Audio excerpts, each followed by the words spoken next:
I like this setup. This is a good setup. You did good. I especially like the setup. With the setup. I like this a lot setup. better. Right, left. All right. We are definitely, so we can have up to 2 guests, Awesome. right? We kind of need chairs for them, though. I got chairs for You got them. chairs. I got Okay, chairs. cool. They're just one sitting Okay, there and that's cool. one somewhere else. Cameras for every seat. We got the overhead cam. This is where You got this. suspended the lighting. Dude, when I walked That's in, I was safer. impressed. I was impressed. Yeah. I was impressed. The Well, evolution you know, of the... when we first started this whole thing, I was talking to you about getting multiple I wanted to get multiple Right. cameras. I wanted to get the lighting set up better. I wanted to I was talking about all these different things that I wanted, and we just weren't there yet, you know, when we first got started. Exactly. And we had that conversation.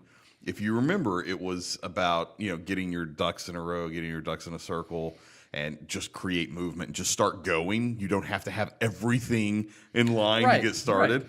right. So that was, I mean, it's coming to fruition. You know, it's practicing what we preach, and I don't know. I think that's neat. That I is like cool. But you can also see that, hey, every time you do something, it gets a little better. It gets a little better. And that's the direction you want to go. it. Yeah, exactly, You know? exactly. Well, I want to talk today about marketing, right? So you and I are both practitioners. Neither one of us come from the agency world. Now, What do you mean come from the agency well, world? I've got to kind of clarify that a little bit because I am from the agency world to degrees because I've been in Wait, I don't work for CIA. exactly Okay? I'm not the with ad agency world, right? Okay, So gotcha. advertising industry. So yeah, I mean, I've done it. 10 years, 11 years, 10 years, 11 years, something like that. I've been in ad agency. Prior to that, I was running marketing for a company or running the sales. Before that, it was all management positions, whether that was in restaurant or manufacturing or the mortgage business at a time. So, I mean, there's been, you know, for me, it's always been on the practitioner side. I didn't work for an agency. I didn't come from the agency background. When I started in the agency world, I didn't have a freaking clue what agencies did. I had no idea about the commissions that you get when you do, Gotcha. you know, buy ads. I didn't even know The how to actual buy airtime. business of an agency. Oh yeah. I had business no of an clue. agency. I had no clue. Although you were a marketer. Well, yeah, I mean, I understood marketing, right? So that I got. I went to school for marketing. I understood marketing very clearly. Marketing is nothing but communication. So I always been pretty good at communication. That's something that I've always done. But the intricacies of the industry, buying airtime, I didn't even know that you did that. I didn't even know how Gotcha. you did that. Buying merchandise, how to do merchandising, what gross versus net billing is, what Nielsen or Arbitron ratings are, what GRP, gross rating points are. I didn't know any of that mess. I didn't even know that stuff existed, right? Because I came from the business side. I came from management, ownership. I had already owned a company before that.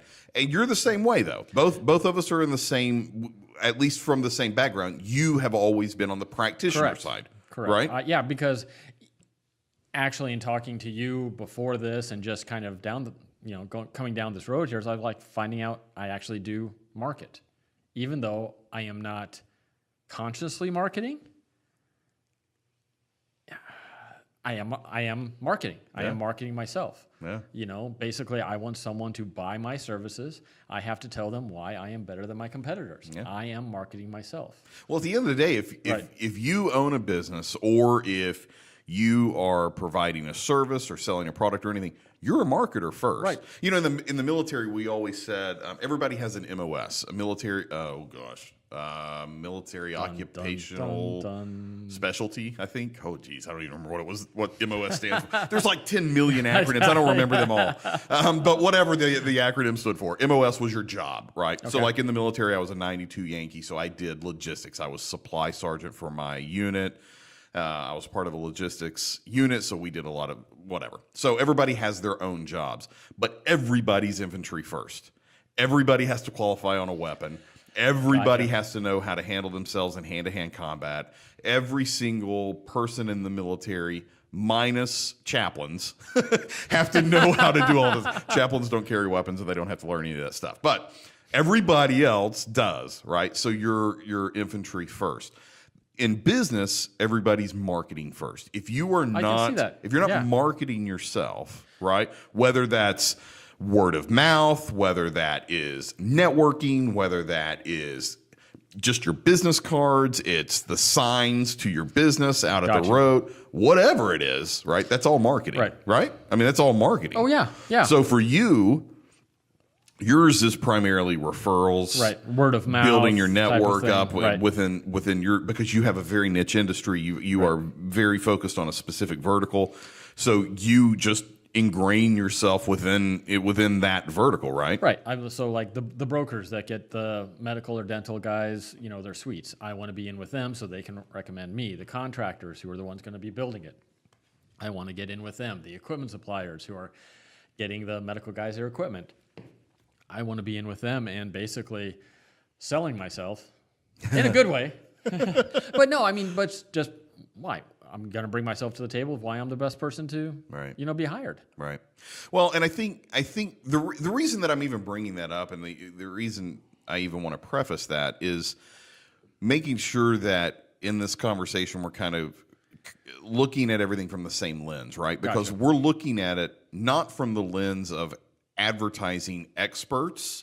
We're looking at it from the lens of business professionals who actually have to put all of this stuff into practice. So we don't glorify advertising like agencies do, right? When you talk Nielsen or you talk Arbitron, right? So Nielsen ratings are like for TV, right? So that's the TV ratings. Arbitron is for radio, and there's all these different things that are out there.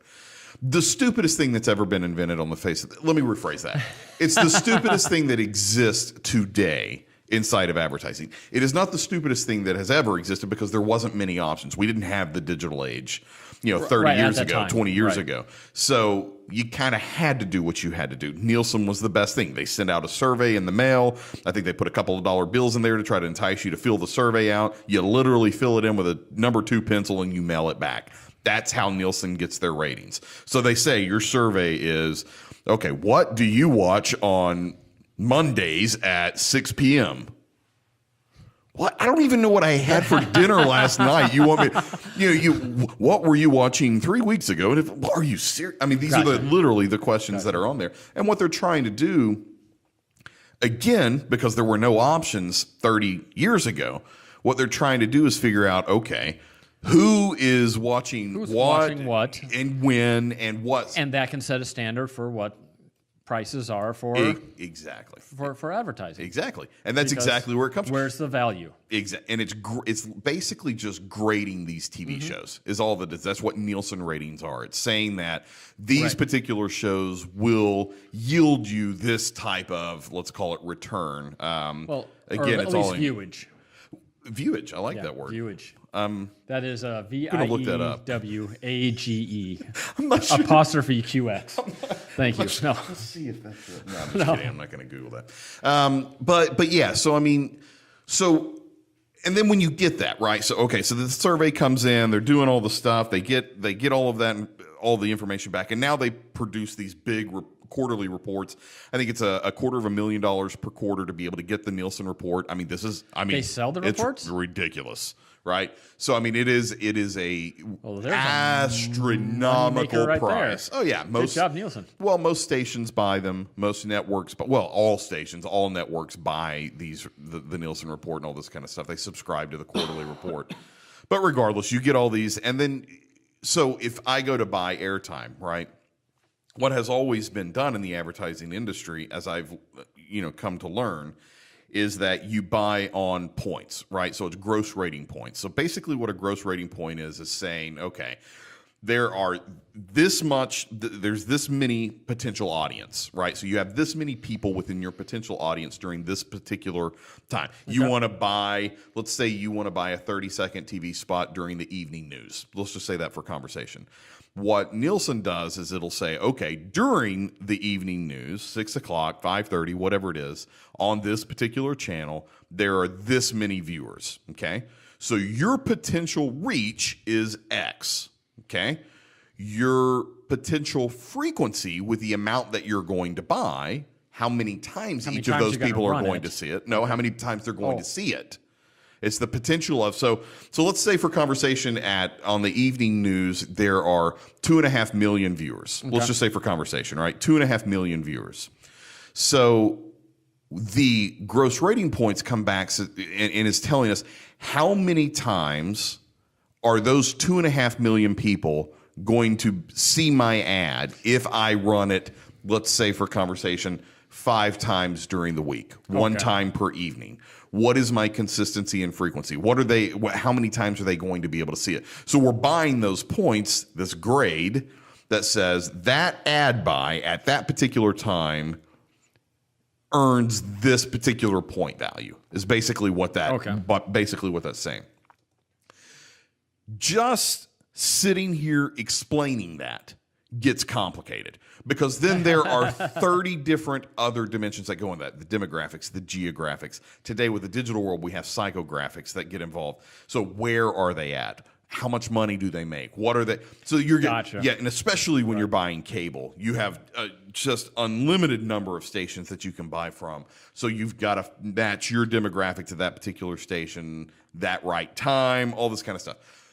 Yada, yada, yada. I'm saying all of that to get down to that is an extreme overcomplication of communication, in my personal opinion, and from my experience. And when you look at it from a practitioner standpoint, as business owners, we couldn't give a flip less about percentages and points. What we care about is that ad going to create results for my business? Am I going to get someone calling me from that ad? Is it going to produce value? Exactly. Right? So that is the lens for which I think you and I approach the conversation about marketing, just simply because of our experience and where we're from. So we're not looking at it from the lens of somebody who's been in the advertising agency world that speaks all that lingo, that only understands how to buy ads on GRP, gross rating points. Those agencies who have always bought on GRP, that's why they're failing. That's why their doors are closing today, because they can't get their head around digital. Because digital, you have to use common sense.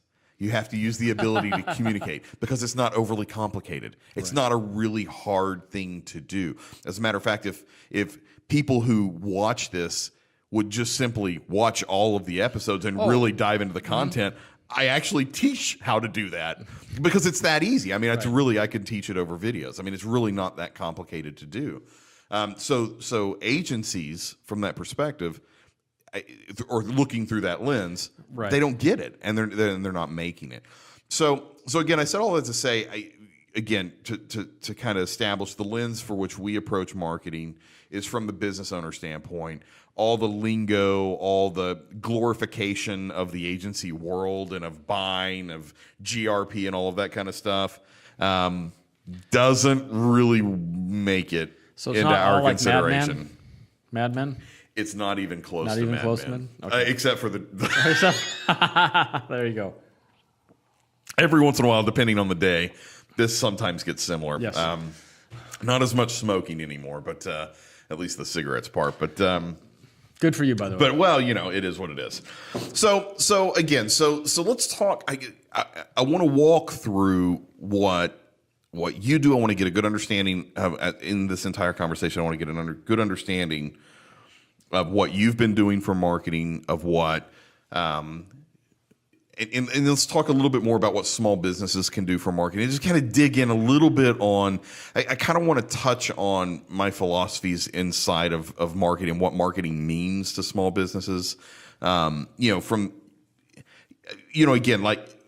marketing is communication. Right. Don't overcomplicate that.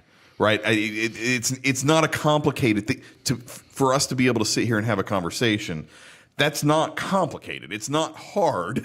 Yeah, it's not hard to be talking to someone just across the aisle. Exactly. As a water. Right. Did you hear that, Congress? No, sorry. I'm sorry. Next. I like it. No. It's spicy. It's good. But nobody, they're not listening. So they don't do that. But, I guess for me, for the marketing thing, is I really had to look back on what I did do.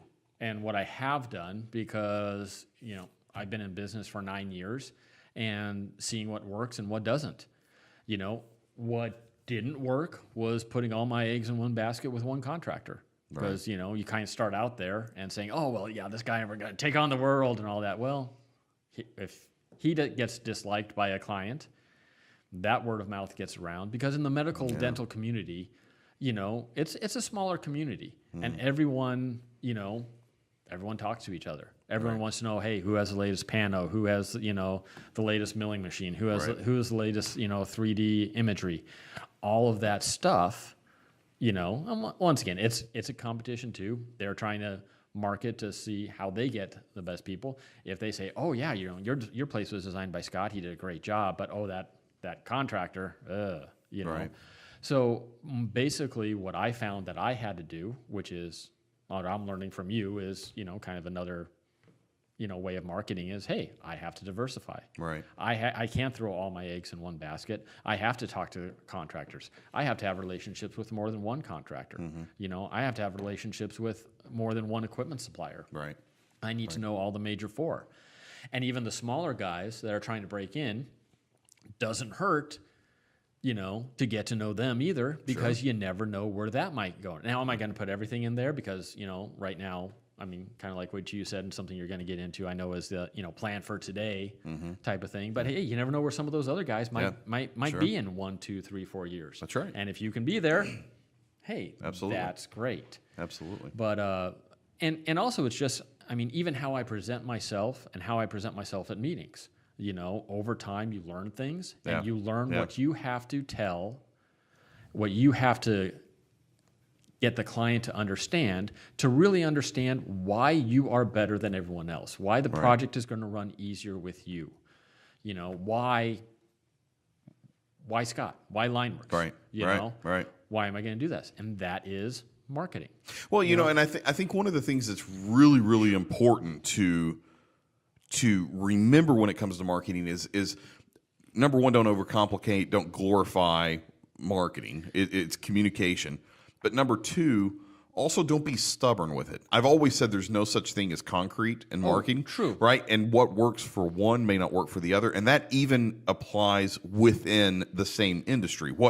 Literally, it could be two businesses on the exact same street could try the exact same marketing. It may work for one and not the other. I mean, there's so many variables that are involved in marketing that are that you cannot say, well, this is what we've always done, so this is what we're always going to do. So when you talk about, and I think that's the practitioner coming out, is when you talk about looking at new guys coming up, diversifying your network and not just leaning on one contractor, or thinking about all the different things that you need to be doing, not just doing one.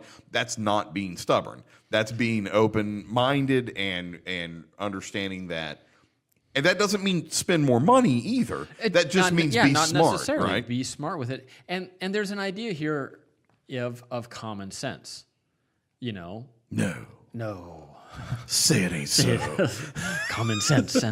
What does that mean? Well, it's the idea of, notice, how can I say?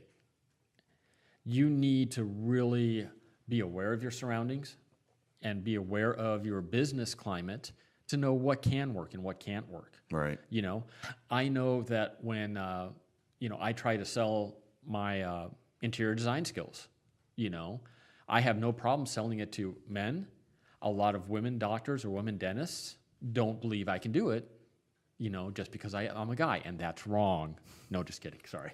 But that's when I decided, hey, I really need to have that portfolio. I really need to show this is what I can really do, to trust me.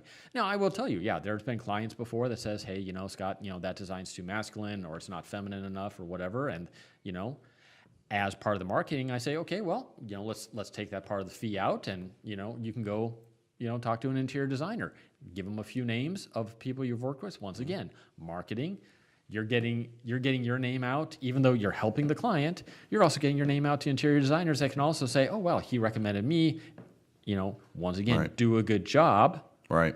And on the marketing side, especially from the practitioner level. Easy for you to say. Please. On that level, I mean, one of your best marketing things is doing a good job. You know? And once again, and doing a good job for them. Right. Because most likely if you're doing a good job from them, good projects will happen. Right. You know, type of thing. I know when I first came out, you know, in the world, we were focused on, okay, hey, can we put these things? I mean, just like some of the advertising things we talked about. You know, hey, can we put this up in, you know, for a competition? Can we go into more competitions? Well, guess what? Competitions don't usually make you money. Right. You know, I mean, it's a big investment. Well, let's actually, I mean, I think that's a perfect segue, because what I really want to talk about and start getting into is what can we do today, or what's the most effective things that we can do today in marketing, or at least not necessarily specifically down in the weeds what to do, but at least what is the mindset that we need to have.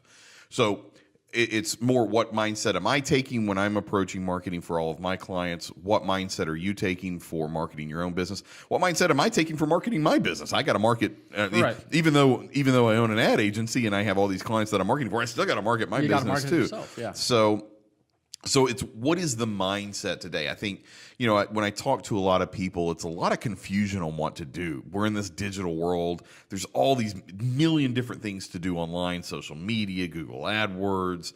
You've got, when you say social media, good Lord, how many different social media outlets are there? Yeah, I mean, there's like 15 like this different. family tree of, It's crazy, you know, and it's so all of these crazy options, YouTube, videos, your website, is the website still relevant? Blogs, are they still relevant?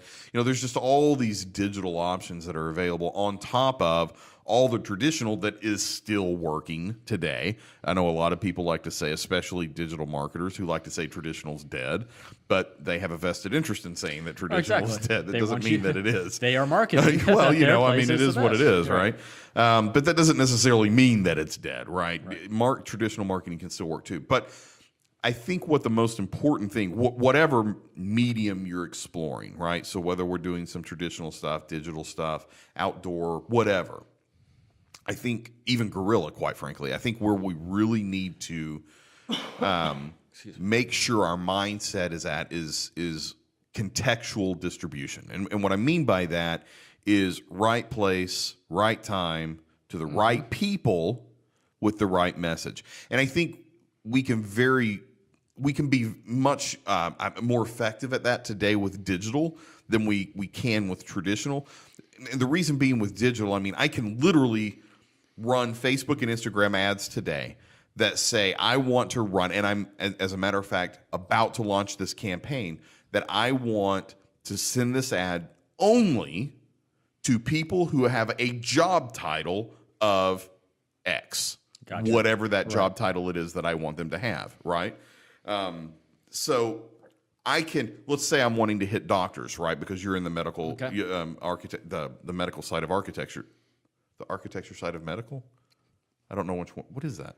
Is it the medical side of architecture, or the architecture let's side just keep going with what you wanted to say, man. It's okay.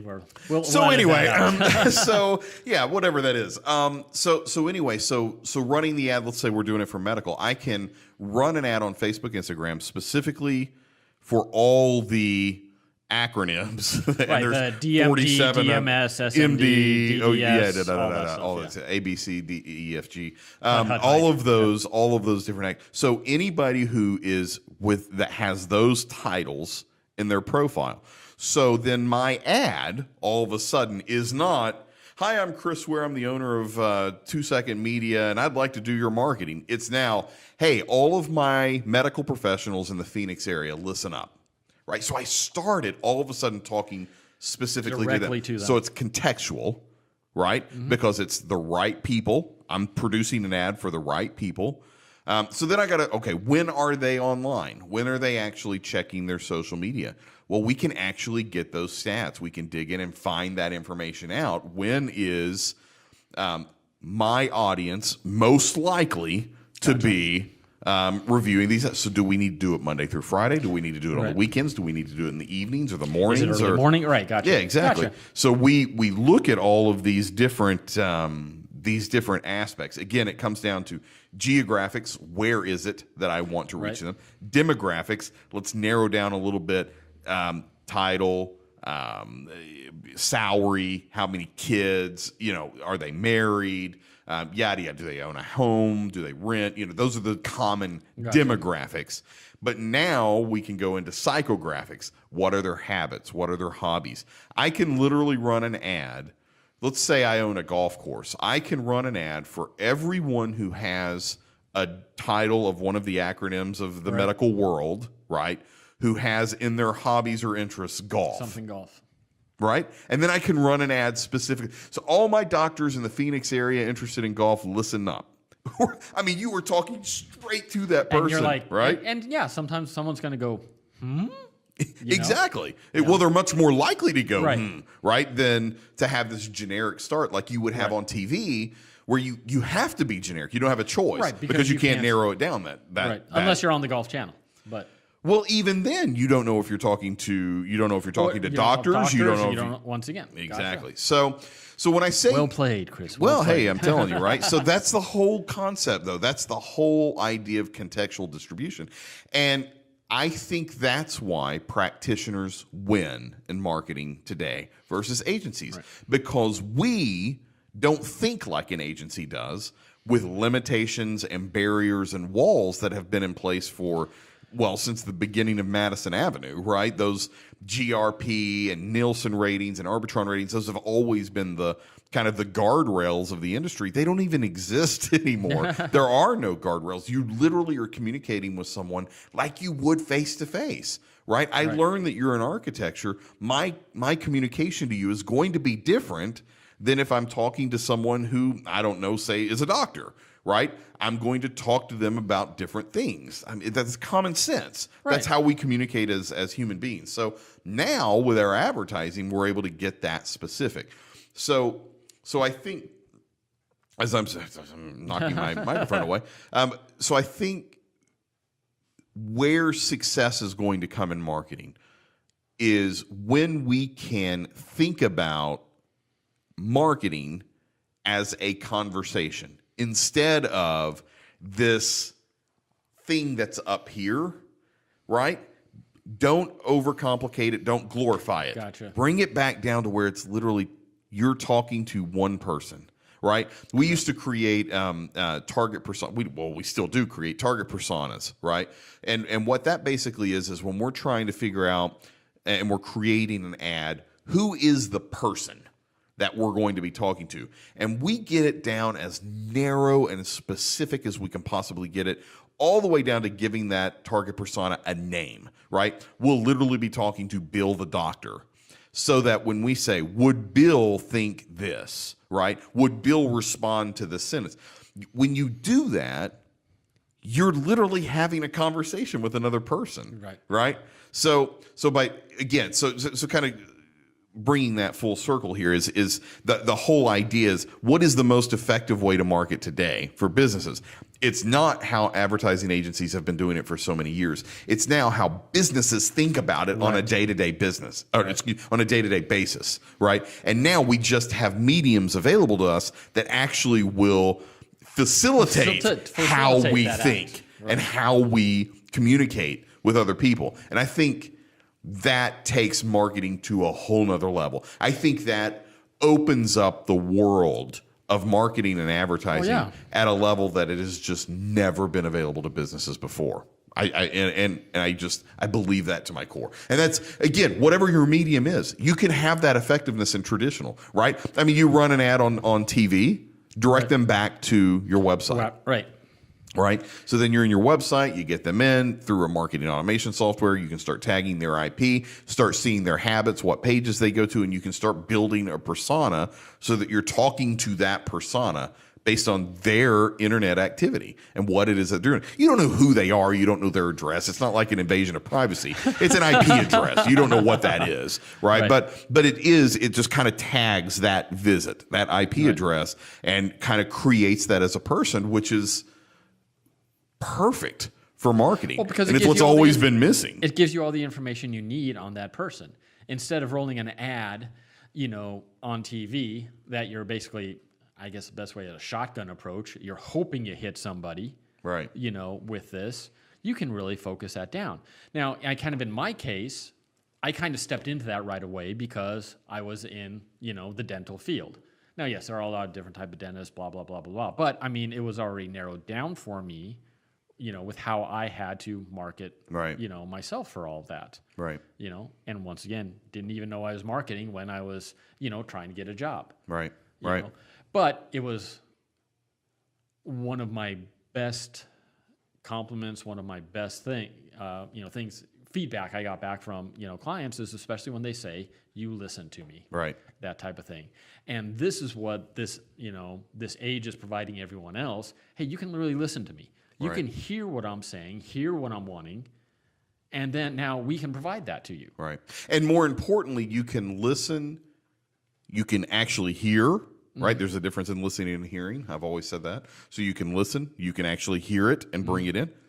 But now more importantly, you can actually use it. You can actually now talk. You can actually distribute that content, whatever that might be, that conversation, whatever that might be, whatever form that takes, video, audio, written, word, graphics, however it is that you do it, you can distribute that content now at mass and still be relevant. Right. Right. Where before it was mass and you're probably a 50-50 shot. Right. Actually, it's even less than that, quite frankly. Well, Gross rating points are generally even less than that. Look at all the stuff on the Super Bowl, when you see some of those ads. Some of those ads you connect with, some of those ads you're like, What the heck was that? right. But, and once again, a lot of those ads are just, how can I say it? Are they ad agencies just doing stuff to be an ad agency? To get that award? To Well, get I think all that stuff too? no, not at all. Or I think if you really look at the ad, first of all, ad time on the Super Bowl is probably one of the only TV times that I am still a massive proponent of. Oh, yeah. Not that I am opposed to other TV time because you can buy attention anywhere, and we'll get in that in a minute. But where the most effective use of dollars is certainly at the Super Bowl because it's the most viewed thing on TV, period. So I think, number one, you've got that is huge. Just you have such a mass audience that you just don't get it any other time of the year at any other 50% of that is awesome, compared to 50% of anything else, right? Well, sure. I mean, and that's the deal. So yeah, I think these agencies, what they do is they come. Well, I know what the agencies are doing is they're coming in. I've created a Super Bowl spot before, and basically all that it is it's grabbing attention. It's the same exact. It's the same thing. I mean, this isn't. Right. It's the same. You hear it all through the years, right? It's just Nielsen and Arbitron and all these GRP and all this other stuff kind of got in the way and created barriers that didn't need to exist. It's an attention industry. So all you're trying to do is create a spot that gets attention, that grabs people away from their phone for a moment or from the conversation that they're having in the room and paying attention to your ad. And hopefully you remember the name. You want to Google it later. You want to find out a little bit more about it later. When it comes to the Super Bowl, that is generally the case. There's a massive ROI for those that can actually afford to run a national spot. Now, you do have local and regional options. So, I mean, you can buy a spot in your own region during the Super Bowl as well and have just as much luck and have just as much success. It's not as expensive as the national spots would be. I mean, obviously, there's millions upon millions of dollars that are spent on the national spots, but you can buy local and regional spots. Are still very expensive, but much more expensive than what you would buy, at other times during the year. But again, very, very, very effective, right? Gotcha. So you can still get attention on TV. Super Bowl is one of those examples where you can still get a lot of attention. There's many more examples than that, but Super Bowl is definitely one of those deals. But I think what's neat though is that today, specifically with digital, right? So if we're talking about what we can do on digital advertising as an example, you can create an ad for every persona that you create, right? So I was telling you just a second ago, we create the target persona, right? We even name it, right? So we got Bill. Bill is the male doctor, whatever, right? Now I want to do an ad for the female realtor. And then I want to do one for the male, I don't know, retail shop, clothing store, clothier, whatever, right? I mean, it doesn't matter. Insert industry that you want to reach now. I want to, whatever it is, B2B, B2C, it doesn't matter. So you create all these personas within the demographic that you want to reach for your business, right? Create an ad for every single one of them, right? So let's say for you, let's use you as an example, right? So if you were going to be doing it, some personas that you could create very quickly is a dentist in, let's just say, Phoenix, one in Scottsdale, one in Tempe, one in Glendale, one in whatever, Surprise, Goodyear, whatever you want to do. So do it by city, right? Or orthodontics, endodontics. Help me out. What's the different options here? I don't know. General dentistry, right. Maxillofacial dentistry, pediatric dentistry. Yada, yada, yada, yada, right? So you can get into all of those details, right?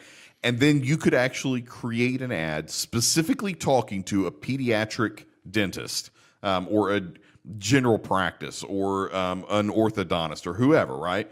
You can actually create, let's say that we came up with 8, 9 different demographics or personas. Right. We create an ad for every single one of those personas so that you're specifically talking to each of them instead of this generic deal that they're probably going to just look over and pass over. You create a very specific one that grabs their attention in the first 2 seconds. Right? Yeah, you got it. Very good. Okay, just wanted to see if you got it. See, there's a reason, right? I mean, everything has a reason, right? But anyway, yeah. So when you can create each of those or create an ad for each of those personas, you're truly creating a conversation, and marketing begins to evolve. And now it isn't just this glorified thing that sits way up here that nobody really understands. It really is just coming down to conversation. It's just talking to another person, right? Exactly. Yeah. Well, I'm just going to say, it's kind of like when you're driving by, driving on the road. It's not just seeing a billboard. Oh, that's interesting. It's, hey, talking to the passenger next to me. Right. And that's the type of thing that you want. That's the type of conversation that you want. That's the type of relationship that you want to just try, or to at least start a relationship. Right. Type thing. And I think a lot of people are missing today, again, so from that's the standpoint of mindset, right, is thinking about it as a conversation, right? You're just trying to get somebody's attention. You're trying to have a conversation with them.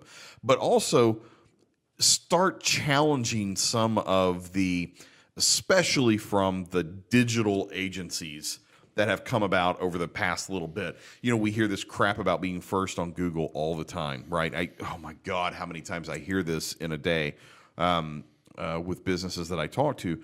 And yes, there is value with being at top of the list. You can look at the statistics. It's certainly more conversion, certainly more clicks. I won't say conversions, but definitely more clicks when you're at the top of the list in Google, when you're up on the first page, up at the very top. I'm not saying there's no value in that, but if you're the first space in Google, you're at the very top of the very first page, and you're not getting any conversions, right? So you're getting millions of clicks, but none of them are converting into a client. Yeah, exactly.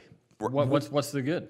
What's the good? What did you just accomplish? Yes. What's the value? Yeah, what's the value exactly. You accomplished nothing. Right. I mean, you just got a bunch of people who clicked on it. Now, if you were doing it for the purpose of branding, so all you were doing was trying to build recognition, okay, well, now we can talk about, there's a possibility that might have worked okay for you, right? Because you weren't trying to convert anybody. You were simply just trying to get your name out there.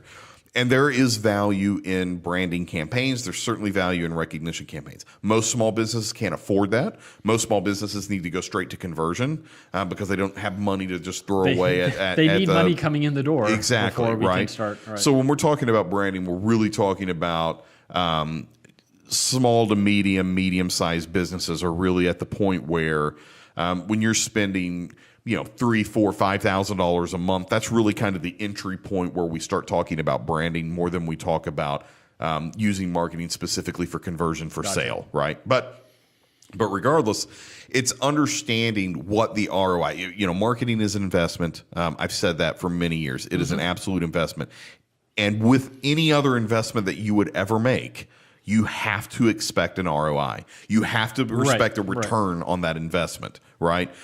And you know, if I can put, you know, $1,000 into the stock market and get an 8 to 12% return, why would I put $1,000 into a savings account where I get, I mean, what are we getting today? 0.00025, I mean, Yeah, whatever exactly. it is, right? So, I mean, so obviously I'm going to do, you know, maybe Right. not straight to the stock market, maybe some mutual funds, maybe this, whatever, you know, I'm going to be smart about it, but whatever my strategy is, however aggressive I want to be, I want the highest return I can get that fits within my comfort zone. you know, my almost. comfort Yeah. zone. Exactly. So, well, you're expecting a return. It's got to be the same thing on marketing. If you're going to spend, you know, $12,000 a year on a small scale, right, and 24 to 36 to $60,000 a year on a small to medium scale, you better be expecting some kind of return. That's not exactly. money you're going to want to throw away, Right. Again, I think that comes back to that whole practitioner idea. I, as a business owner, I'm sure as hell not throwing $60,000 a year away. Amen. I ain't got $60,000 a year to throw away, right? So I'm certainly not going to be doing that. I absolutely believe in selective consumption. I'm only going to get the most important stuff that's going to work Right, the best for me. right. So I'm paying very close attention to ROIs for not only my own marketing, but even for my clients, because why are we going to throw money away? We don't want to do that, right? So we're wanting to find that stuff that has the highest ROI. That doesn't always mean you have to be the first on Google. Yeah, you can spend the money to get there, but is that the most effective use of those dollars? money, right. Should we have spent that money on a car wrap, quite frankly? Whoa, get offline for a second and actually get into the real world. You look at conversion rates of car wraps, you'd fall over. Seriously. Like how no brainer it is to put your stinking name and phone number on your vehicle with a vinyl sticker, right? I mean, that's all that it is, or get a little magnetic thing to put on. The realtors do this all the time. Those work really, really well, especially for service industry. I mean, tell me a plumber that you haven't seen with a decked out vehicle. There's a reason for that. It works really, really well. It's mobile advertising, right? Well, it is. It absolutely is.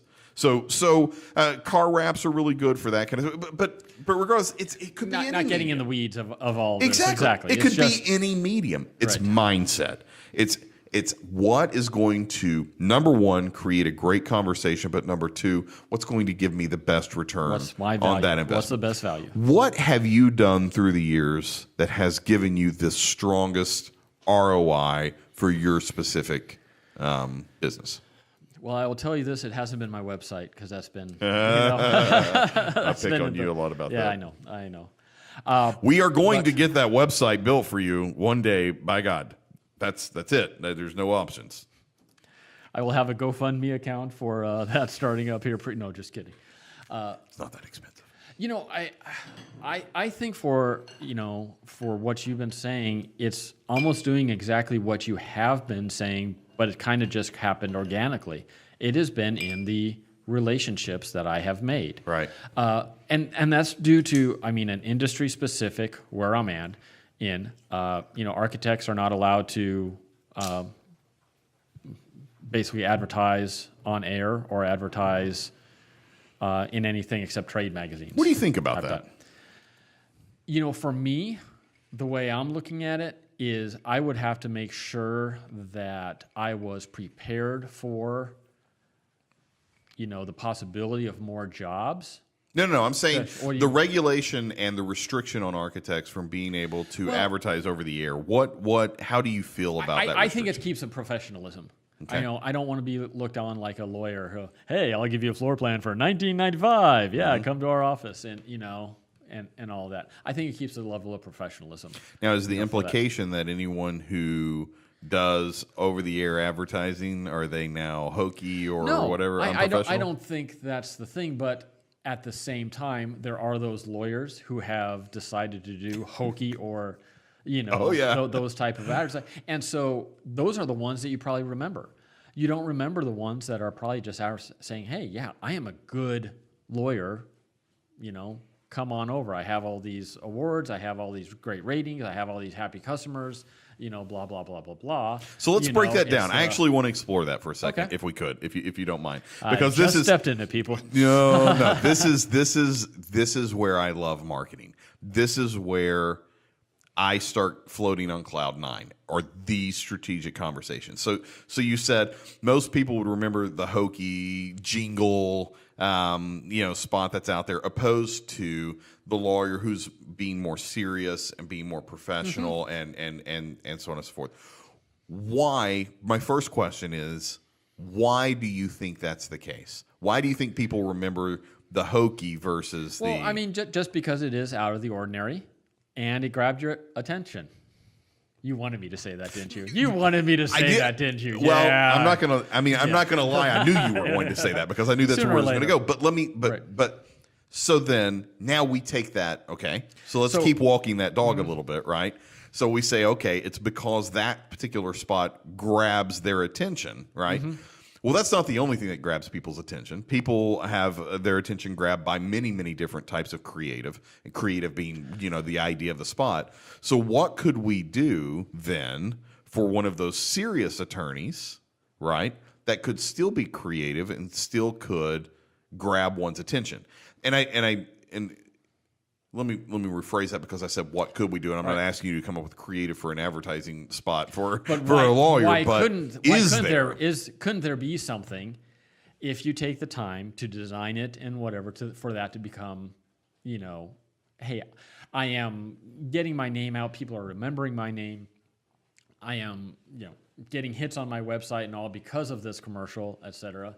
Right. But I'm not thought of as being one of these cheesy, lawyers. But look, here's the thing, right? So let's think about it from an attorney, right? But you're looking at it from, hey, my value is, hey, if I was the attorney, hey, I don't want to be seen as one of these, lawyers. Hey, we're going to drop our legal fees from 25% from 33%. You get more money only if you, and all these things. Good points, but I don't want to be seen as that cheesy lawyer. Sure. But how do I get my name out there? Right. And how do I start that conversation to get those people who also don't want to be represented by that cheesy lawyer? Right. And not that they're cheesy lawyers, they just appear to be. Right. From the ad that we saw. Well, then, so to go on the serious point, right? Kind of what we talked about just a moment ago, right? We want to break this down to a conversation with an individual. So what ends up happening with the jingles, with the attorney who is trying to create the profession, what happens too many times is it's too generic, it's too broad based. So let's run an ad. Again, it doesn't have to be TV, it can be online, it can be wherever. The medium doesn't matter. But like I said before, let's create an ad for every persona, right? Okay. So let's create an ad specifically for, I don't know, living wills, right? So then when I run that ad, what I'm going to do, let's say we do it digital, right? What we would then do is we would say, anyone who has been searching living will, run this ad for them. And we would do a remarketing campaign for anybody searching for living wills. So those who haven't done a search for a living will, they're not going to get the ad. It's not relevant to them. So we're not going to pay for those clicks. Gotcha. Because it's not relevant to them. I don't want to spend the money on the clicks for people who don't care anything about living wills. So I'm going to run an ad specifically for people who have searched online for the phrase living will, and we'd come up with multiple phrases that relate to that. And then we're going to create another spot of people who have looked up divorce, right? Because attorneys are going to be doing divorce, or car wreck, injury injury in a car wreck or whatever. Yada, yada, yada. All the different things that they do, all the fields that they work in, we're going to create an ad for each of those. Because here's the thing. It's about getting the person's attention. The best way to get somebody's attention is to be relevant to them. Correct. Right? Yeah, we can entertain, we can inform, but if we're relevant... But if you're entertaining and being relevant, then... even better. Right? And do the one more adding value, but you just hit the hat trick. Right. Absolutely. You probably will most likely get that person to click on your ad and hopefully become a client. Yeah. Well, I guess when we talk about even like an attorney, which can be a very, very I don't want to say boring industry, but it is kind of But boring and definitely annoying. competitive. It's Definitely, very you highly know, competitive. you know. There's no question about that. But it is one of those that's a little more difficult to create relevant spots. You got to think pretty deep on those. You got to be really smart about that. But coming back to architecture, right, into your world specifically, do you believe that there is a way that you can market or advertise? And again, we've talked about this before, the difference between marketing and advertising. Marketing is the organic attempt. Advertising is spending money, right? Marketing is not necessarily spending money. It's just what you do.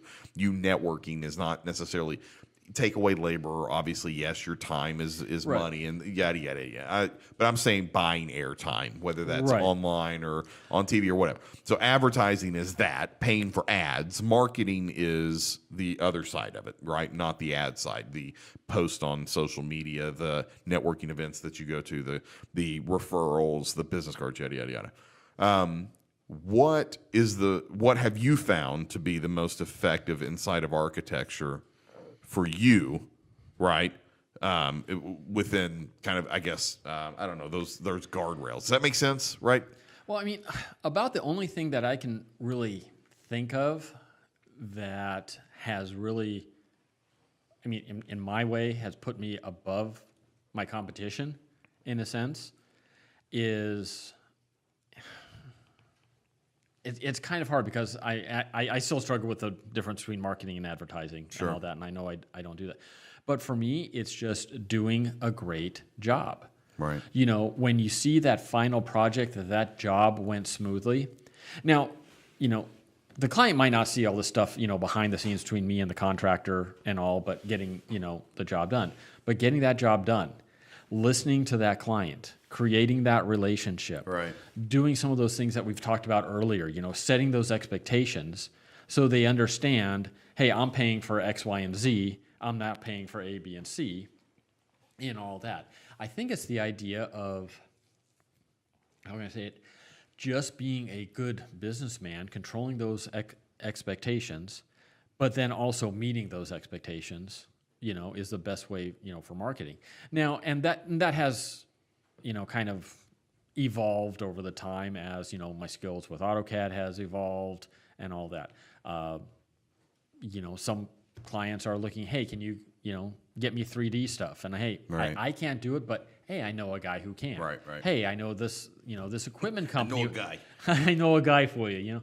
But, you know, this equipment company does it for you, but you're going to have to sit through their, you know, 4-hour spiel, you know, for that and all. So, you know, as far as that for marketing and getting my name out there and showing why I have more value for the money that I am charging than someone else, it would be, you know, those things of the word of mouth of other people for those people that I've done a good job for. Right. You know? You know, and I think that's one of the reasons that I like this conversation and having this conversation with you is because you don't come from the idea of marketing. You come from the idea of practice and what you have done every single day through the years. And what you have done through the years is build your relationships. So you have identified marketing as being getting better at your skill, getting better at your communication with your clients or prospects. We've talked in prior episodes about your contracts and revising contracts and getting those and proposals. I think you call them proposals. And keeping them getting all that. contextual too of, hey, here are new services that are offered and new services that aren't offered. Right.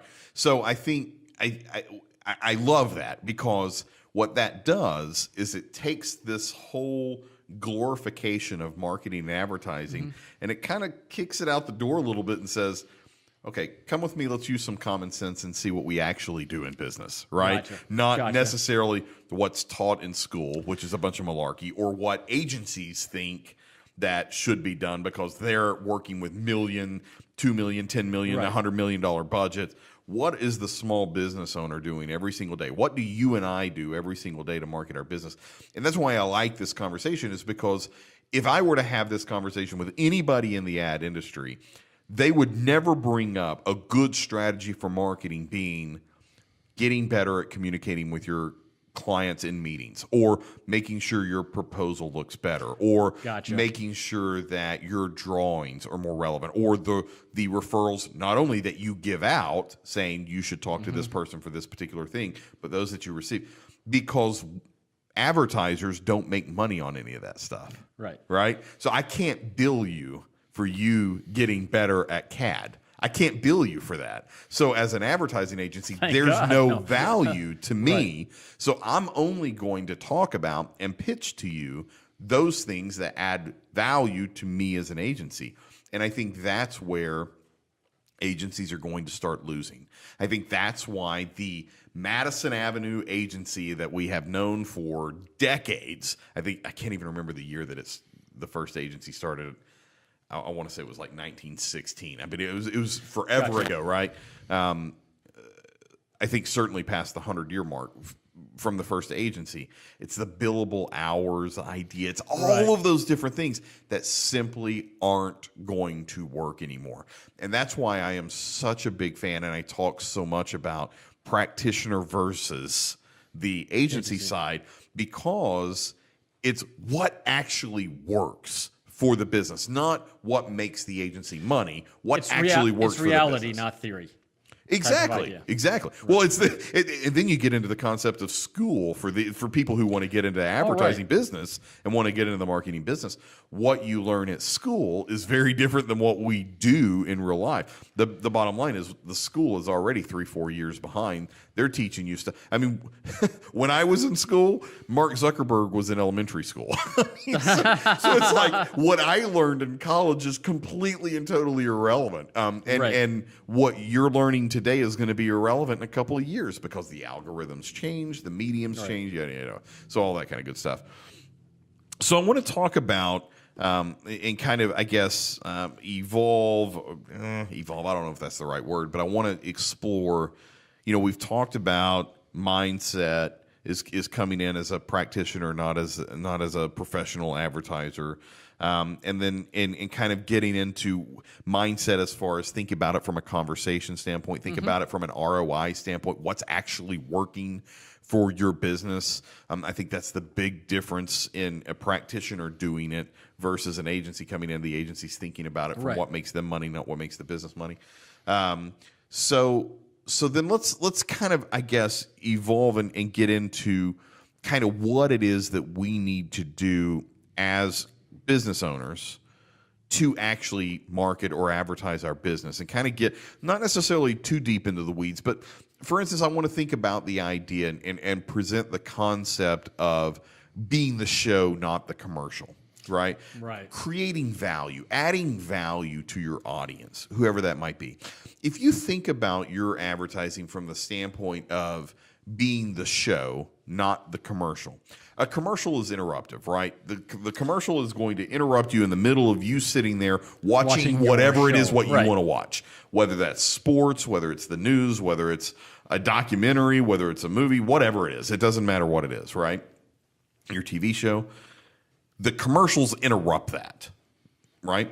So no one goes to the show, minus the Super Bowl. No one goes to the show to watch the commercials. They go to the show to receive the content that they're looking, whether that's for information, whether it's for entertainment, whatever it is, right?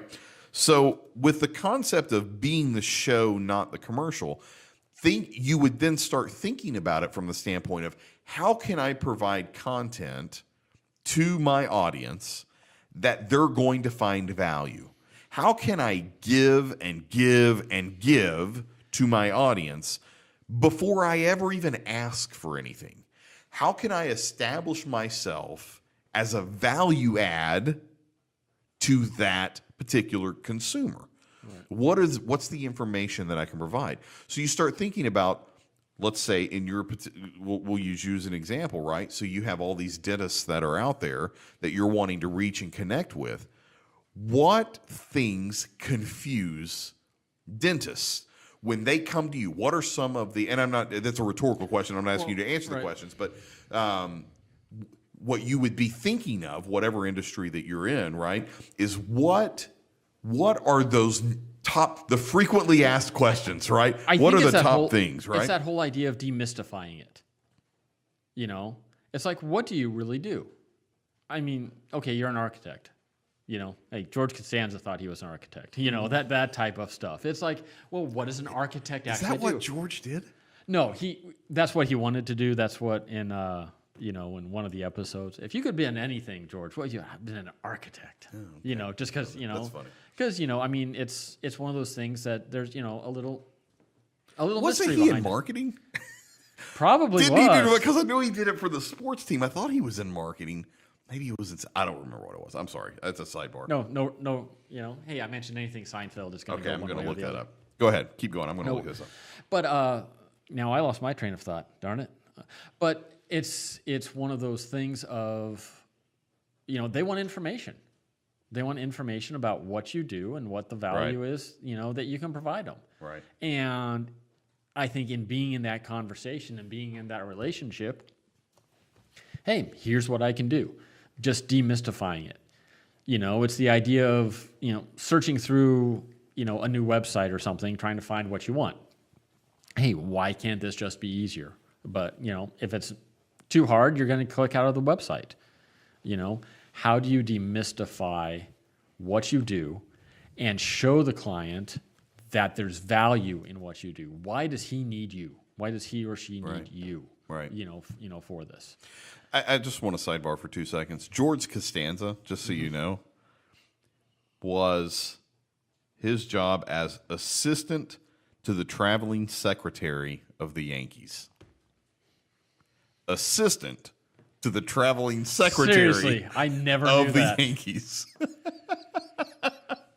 That's I don't know what that is. To the traveling secretary. Yeah, to the traveling secretary. Because I'm sure the secretary that actually stayed at the stadium was probably more important than the traveling one. I can only assume, right? I have no idea. But you're right, though, demystifying what it is you do. But even more importantly than demystifying, it's answering and adding value to that audience. So if a dentist, let's just say for conversation, one of the main drawbacks for a dentist, or one of the main concerns, not a drawback, just a concern for a dentist as it relates to hiring an architect to design the layout of their particular medical practice or their office, was what type of equipment they need to put in their operating rooms, right? And that was just that's kind of their deal is, I don't know what equipment. Where do I even get the equipment? How do I get the equipment? Whatever. As an architect, what you could then turn around and do online is start creating content specifically informing dentists about operating equipment. Let's talk about it. Make a video, make a podcast, make a blog post, whether it's written, graphic, audio, or video. Those are your options, right? So whichever one you're best at or most comfortable with. And again, I'm using you as an example, but I got you. Then you create content that is relevant to your specific persona. Then you create an ad that draws them or pushes them to that content that you created. So I would create an ad that say, hey, for the dentists that are in Goodyear, Arizona, if you're interested in operating room equipment, click here to learn more, whatever it might be, right? Whether that's written video. Obviously, I'd do a much better script than that, but that's what I got in 10 seconds. In 10 seconds. So in that 2 seconds, yeah. And then when they click that and they go to your website or wherever it is that you're housing that content, YouTube, social media, whatever, then that's going to bleed off and then, oh, well, what is that? Well, what is that? What is that? There's and then more questions. There's more. Exactly. And now they're starting to explore you and learn more about you, right? It's almost educating them in a sense. That's exactly what it is. As a matter of fact, I think that's one of the reasons that I've had the successes that I've had in marketing is I've always considered myself to be an educator. And at some points, maybe I even do it too much. I certainly have been accused of focusing too much on educating instead of actually closing a deal. I hate the front and the back end of sale. I hate trying to get the meeting and I hate trying to get the money, but I love actually having the meeting because I'll talk for hours on strategy and teaching and educating all the different things. as you can see in this episode. I could go for the next 6 hours if I wanted to, but yeah, I mean but that is what it is, right? I mean, it's certainly because that's what they want. It's not educating because, well, hell, let's educate them.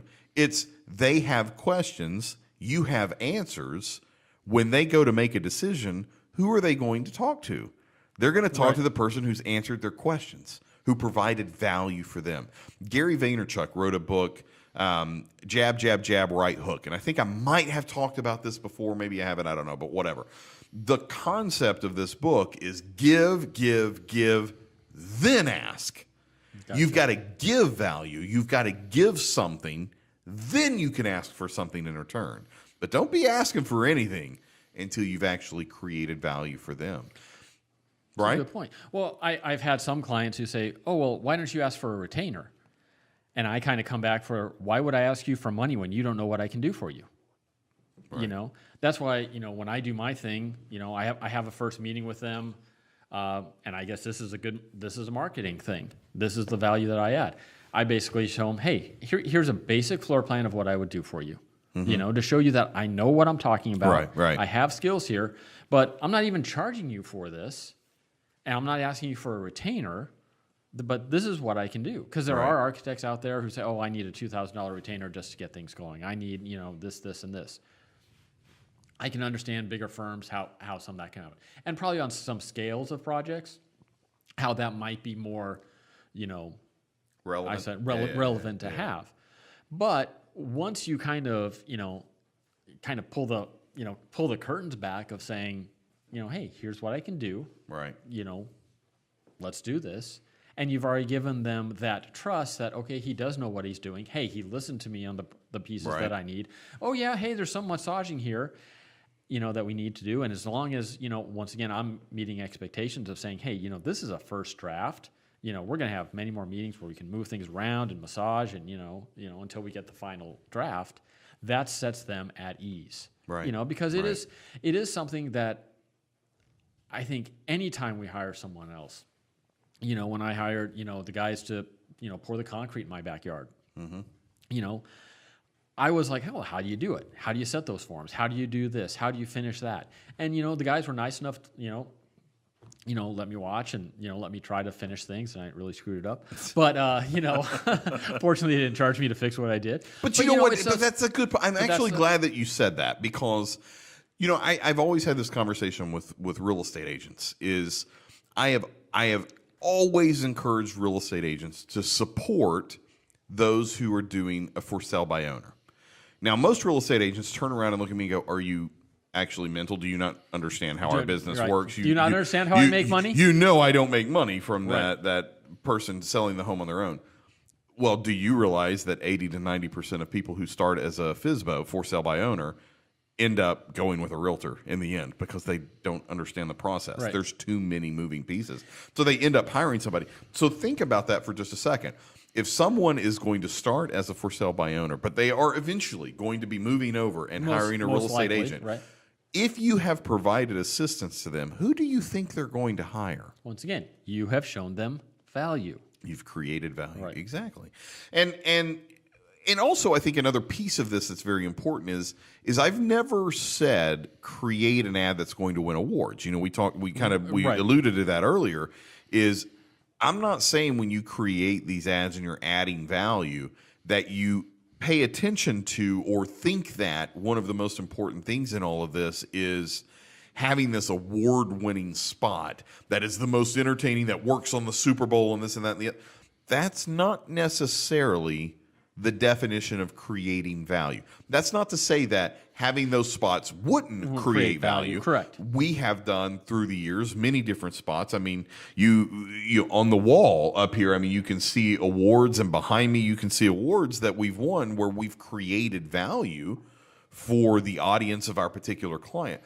But that's not to say that you have to have an award or win an award or create this spectacular high-budget production to be able to create value. Because, quite frankly, many, many, many times, my recommendation, the clients that come to me is, Okay, when we're talking about creating a video to share, let's say, for instance, you're doing a video on the equipment inside of an operating room for a dentist. I would, in many cases, recommend you record that with your cell phone. Why in the world are you going to pay me to come out and do a production? Because there's a price that has to be charged. There's hours, there's it's not the equipment, cheapest etc. thing in the world to do, right? So why spend your budgeting dollars on that? Spend your budget on the buy and do that. Perfection is perfection cripples advertising. There are so many companies out there who I've had conversations with clients where it was literally said, should we move the title like an eighth of an inch to the right? Are you freaking kidding me? Move the title an eighth of an inch to the right. There was this, and I think, again, this is these old agencies. It's that old Madison Avenue mentality where that little itty-bitty details, there's all this subliminal stuff on placement of text and font and colors and all. Okay, yes, there is 2 degrees. There is an element. There's composition. There's composition. A composition layout, but yes, there is an element of I mean, certain tones evoke certain emotions, certain placements on certain things create, but it's a lot more common sense than I think advertisers, try to play it off to be. But regardless, so it's that I have to be that picky, that particular. I've got to get down to eighth of an inch placement on a billboard. Come on now. Come on. Now we're just playing around and being silly with all of this stuff, right? Get the damn thing out and it's going to produce results. But if we sit here and fiddle fart around for the next 6 days deciding whether or not it's an eighth of an inch to the left or an eighth of an inch to the right, we're going to waste so much money and time, and we're going to lose so much potential revenue because we're not doing anything. I've had the same thing happen to me with floor plans. Sure. Hey, Scott, could you just move that reception desk 2 inches? I just want to see how that looks. It's like, seriously? Seriously. It looks the exact same. And if you have a client who comes in here and says, man, I wish this table was just moved over 2 damn inches. Right. Well, yeah, I mean, it becomes that idea of, once again, you're just going in a circle with all this instead of just getting the thing done and going. Right. Not to be said that you don't pay attention to detail. Sure. Not to be said that you don't do a good job. Right. Not saying that at all to just throw something schmuck up and go. Not saying that at all. Not saying to do your best because you never know what drawings might get you what. Right. You know what? This actual show is a prime example of that, right? So if you look at many of the web programs that exist out there today, they're starting to move in the direction of being 4K. Now we've gone even beyond 4K, but they're high-end productions that take high-end cameras to produce and high-end equipment to produce and this and that. Until this switchover, we were using a camera that would produce 4K. I think I was streaming 1080. I don't think I ever, or I think we were streaming in 1080. Yeah. Regardless, we were doing full HD, not 4K. I certainly wasn't streaming 4K or uploading 4K, I should say. So, but the point being is what I'm doing here with this program is instead of investing in $10 and $15 and $20,000 cameras, I'm being smarter about my investment, and I'm saying, okay, well, if I get a camera that can just shoot full HD, I don't need 4K. Right. I can get more cameras and create more relevance because at the end of the day, most people are watching this on mobile anyway, and you watch this on mobile, you're not going to be able to tell the difference. This is shot in 1080. It's going to be streamed in 1080, right? So I don't need 4K. But what that means is my stuff's going to load quicker than everybody else's, quite frankly, is what that means. And now I'm able to invest in ad dollars, or I'm able to invest in other things. We have higher quality audio than most people have. We actually have condenser microphones with an actual board sitting here that most people don't have on these web shows, right? They'll use like shotgun mics on top of their camera and the hot shoe mount, right, to be able to just get the audio from the. So it's again, it's being smart about where you put your money, being relevant, and again, adding value. does that 4K actually add value, or is it the content in which I produce that creates value, right? Exactly. Does that make sense? Well, and once again, that's more on the, the down in the dirt working side than the, ooh, hey, look at me, I have, the 4K, right. Imagery. I have the 4K. And if I was a perfectionist, all I could accept would be 4K. Right, exactly. That's all I could do, right? Because it can't be anything else because, it's beneath my standards. Right. Type of thing. Whereas the job is to get the message out there. Right. Just start moving. Right. And that's the bottom. And we talked about that from day one with this episode. Is we started on absolutely no budget whatsoever. It was every bit of the equipment we had is what I had laying around in my house. And we started and we still are right now in the garage. That may be changing very, very soon. But still, even today, we're still in my garage. Because at the end of the day, it's like, okay, I could sit around here and wait to provide all of this content and this information and this value to my audience until, we get an office and we get the space and we actually build an actual studio and this kind of stuff. Or I could just start giving the value, or I could just start adding value. I could just start giving the content, right? So and I guess that's kind of my thing is if you sit around and you wait on perfection, you're crippling your efforts. Well, so it's movement creates movement. Just get moving. Get doing something. Start, right? Because if you just sit around and wait for everything to be perfect, you're going to be sitting around for a little while. The journey of 1,000 miles begins with just one step. Ooh, I know. I had to say it. Had to throw it in there. Look at you. All right. So the last thing I want to talk about is within what is advertising as far as my industry in practice, right? What is marketing and advertising?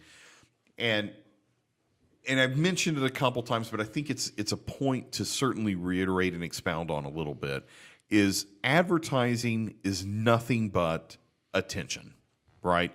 Oh. It is the attention industry. Our responsibility as advertisers, whether that is you as a business owner, me as an advertising agency, our responsibility as advertisers is to gain the attention of our audience so that they pay attention to what it is that we're trying to say, right? So one of the things, and I actually, when I first got into the advertising industry 10, 11, 12 years ago, whenever it was, I was saying this back then, and I'm still saying it today. It's completely relevant today as it was then, is you are in competition with a whole lot more than just your competitors. And I think too many businesses, they're good at identifying who their competitors are. So they look at their competitors, they see what their competitors are doing, and they try to either mold what they're doing to be better than them or whatever the case is.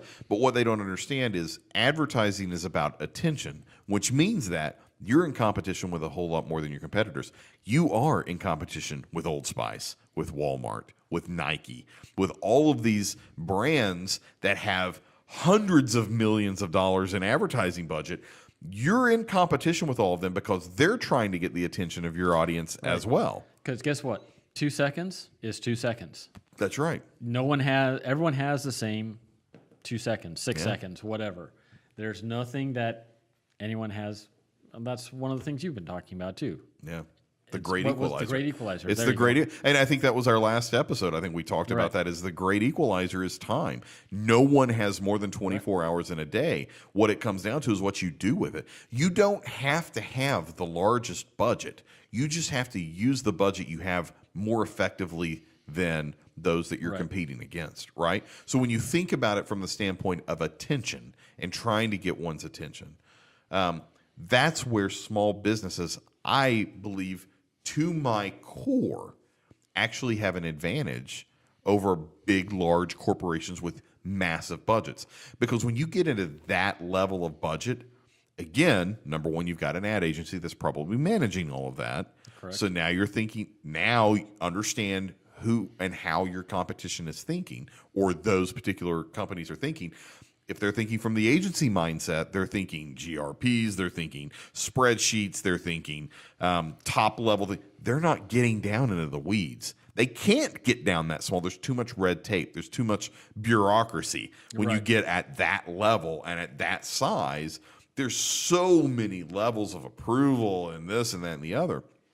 So I think that's where small businesses have the advantage. They're much more nimble. They can be much quicker. They can bend and turn and react and adapt much quicker than a larger corporation can. Well, and I was going to say, going back to your point of, hey, you know what, you really being a smaller business, you might also have several smaller, focus groups or focus areas that you can really nail down on. When it's bigger and bigger company, you're doing more and more of a shotgun approach because, I need more of this. Sorry. No, you're right. I mean, you're right on the money. I mean, that's exactly what we've been saying is you absolutely want to do a sniper approach on all your advertising. And I think that small businesses have the advantage. Mm-hmm. They actually have the upper hand. The trick is you've got to be smarter. And that's where and a lot more common sense, too. They do. Common sense. They've got to be conversational. Mm-hmm. They've got to consider adding value, not just providing information. They've got to give, not just ask. There's all these things that we've been talking about that big corporations with $100 million budgets, and I've worked with those companies. I've done marketing for those companies before. The bureaucracy that's involved in getting anything out is unbelievable. It takes so long to react and adapt. And then it's so generic. They just don't think practitioner-wise. They think advertising-wise because more times than not, it's an agency that's running it. So I think small businesses should be encouraged. I don't think that they should be discouraged by those large budgets and be intimidated or think that they're done and lock up their doors. They just need to be the smartest person in the room. And that's not academically the smartest person in the room. That's more times than not just common sense. Common sense. It's conversation. And you know what? If you're already working and you're already seeing some success, you know that you can do this. That's right. That's right. You know that you can do this. It's just, once again, taking one more step, two more steps. Right. And seeing, hey, how can I better this? How can I grow? How can I evolve? How can I market myself better? And just, that word just keeps coming up, that word of value. Yeah. Because that is what's going to make someone choose someone over someone else. What is that value? What do you do better than this person doesn't? And if you're not doing something well, you need to focus on that. How do you get out of whatever rut you're in of not doing that well? Yeah. And I think if businesses would think like that, specifically small businesses, small to medium-sized businesses, and again, I'm talking to those, look, once you get to like $10, $15, $20, $30,000 a month, you start going to a little bit different level, and there's I'm really, this conversation is a lot more geared. It's relevant for any level, right? It really is. But it is geared to those that are spending, $20,000 or less on advertising. Even those that are down per year spending $12,000, $10,000 a year, where it's $1,000 a month or less on advertising. And I think probably even more relevant for those that are spending under $1,000 that can't even afford to bring an agency, like my company in. I mean, you couldn't even afford to bring us in. If all you've got is $500 a month, I mean, you've got to be very, very smart with that $500, right? Because you want to be able to increase that budget. To be able to do that, you've got to be very smart about how you spend that. Again, making sure that you are getting the highest ROI you can possibly get on what it is that you do, which means that, again, understanding attention can be purchased anywhere. Yes, you can buy TV ads, and yes, you will get attention. TV still works today. Radio still works. Billboards still work. All of these things, they still work today. And you will never hear me until they don't work. You're not going to hear me say that they don't work. They do work.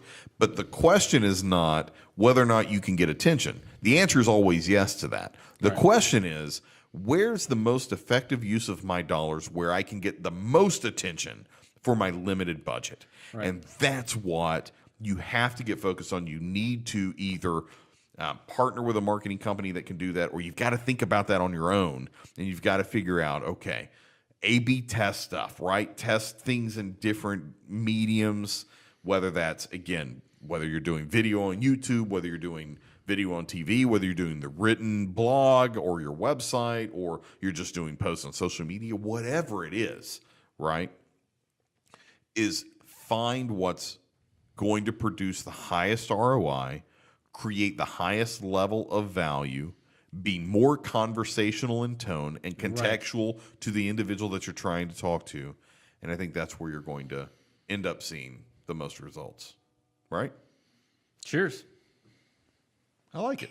I like it. That worked well. I like marketing, man. I tell you, I can go for a few days on marketing. This could end up being a 6-hour episode if we allowed it, but I don't think that's going to be the case. Not enough. Do we have 6 hours of scotch? We don't have just 6 hours of scotch. Grab the cigars. Let's start. You want to start the cigars? All All right, cigar. I'll start the cigars. Let's go grab one. Yeah. I don't know, man. I tell you what. I think businesses. What do we got here today? What is this? We have the Rocky Patel latte. The Java. The Javas, thank you. Well, it is latte, actually. Java Robusto Yeah. latte. Yeah. Nice. And I think again, if that's okay. So I think if businesses would just remove that glorification, Pull back the curtain. this is marketing, right? Pull back the curtain. Pull back the curtain on what marketing actually is, what advertising actually is. That's not to say that everybody can do marketing. That's not to say that everybody can do advertising. It does take a skill. We are trained. We are professionals. We do go through. But there are so many things that businesses can do that they don't have to pay a marketing company to do. And I guess that's one of the reasons that I like talking to you so much, is because you figured that out. And I don't even know that you realized you figured that out. And I think that's a funny thing. I'm kind of realizing that I didn't really know what I was doing, but hopefully just using common sense,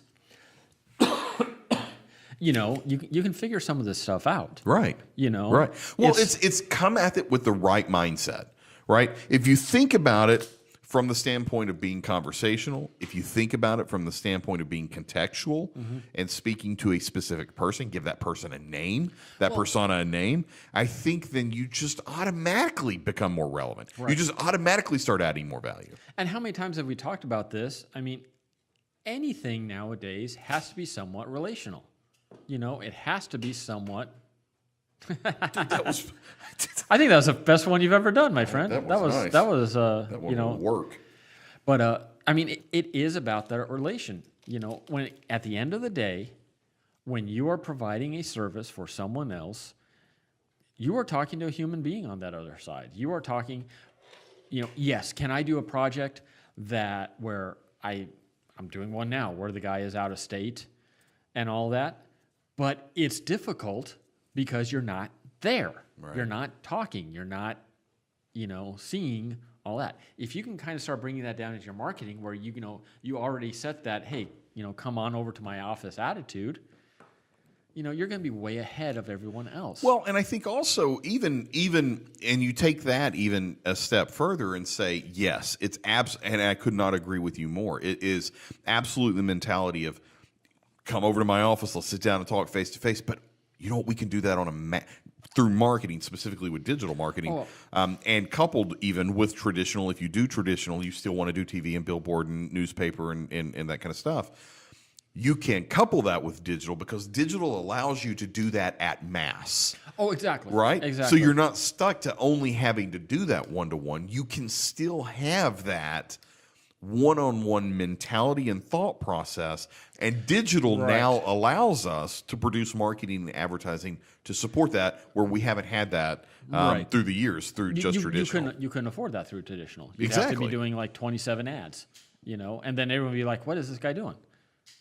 Well, specifically, you have to buy the airtime for 27 ads. Exactly. Where today you do 27 ads, So there's the production that's up front, but now the production is so less expensive than what it used to be. Oh, I'm sure. I mean, with so all many the- people. I love talking to the clients where they say, "Oh, the TV spot that's going to cost me what? That's probably like $20,000 in production."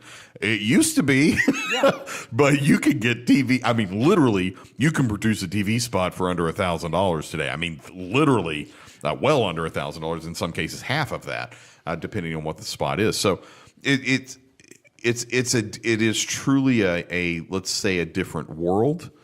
Digital has created an environment that allows small businesses to be so much more relevant. Yeah.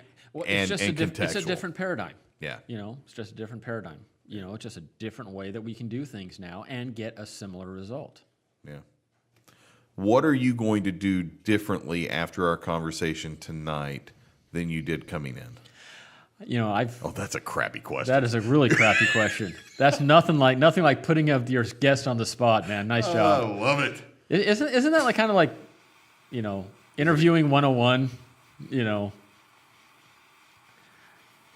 probably from here on out is just, keep on looking at what I'm doing and not be afraid to change.